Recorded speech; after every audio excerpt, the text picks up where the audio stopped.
Let's now take our knowledge of this earth element and just do one basic model. There are many, many of these, but let's do one basic one for you to spend some time working with.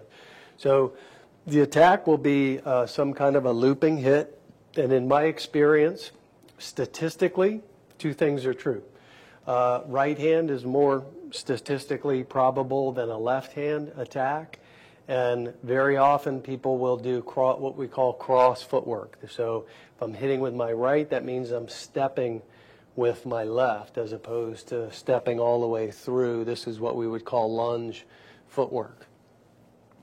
So as this comes in to get me, I'm going to remember that groundedness. I'm going to use that drill of lining up my elbow. Here at my school, just as a mnemonic, we call this the oak tree. And the imagery for us there is if I were some kind of a magician and a person was going to hit me and I could snap my fingers and right in the middle of you throwing a punch, a big old branch from an oak tree showed up right there. You just ran your arm into that. That's kind of the fun imagery we use just to have a little more fun with our training, which is already a lot of fun for most of us. So here this comes. I'm going to remember groundedness. I'm going to avoid reaching up and getting all out of alignment. And then I'm going to work on what subtle rotation from my spine do I need to line this up so that it is most effective relative to the circularity of this particular hit. So that's the first part. I line that up. Second part, I'm now going to step with my left and just slam him in the face using my whole body. See how I'm bending over my knees as opposed to just doing a little pump action with my arm. This would be a cross palm strike. So he strikes, hits here, cross palm strike. I'm over here. I'm not right in front of him. I'm over here. So good body positioning. And then the last part, I'm going to take this foot and I'm going to do what I call a hooking stomp kick. I'm just going to clip the inside of that knee so that I can break his balance. So it's not so much about pain. It's about clipping that knee so that he's destabilized down here at the ankle.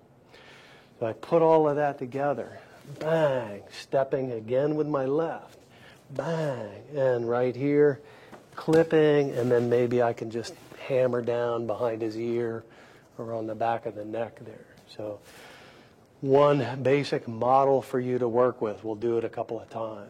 So here, palm, I was going to do something different. It's hard for me to stay basic sometimes. So stop, hit, clip, and maybe hit here. So again, from a different angle. So line it up, make sure you got that lined up. This would be not so good because the rest of it wouldn't happen. Okay. So here, moving that left leg again. This is a trick. Bang. Clipping that knee and then maybe slamming down with this bony part of my lower forearm here into the neck. So one more time. Here, crash, stomp, and slam. There's just one kind of a kata model. And of course, in all of this, what I want you to constantly remind yourself of is that groundedness. So when you feel, I feel myself getting up in my upper body, go back to do that exercise. Have your partner get behind you, lift you up so you can remember, it takes time for us to have it be natural to just connect to gravity, particularly if you have spent time doing a different martial art where you're trying to fight gravity as opposed to connect with gravity. So there's a basic model for you to work with to gain more working understanding of that earth element.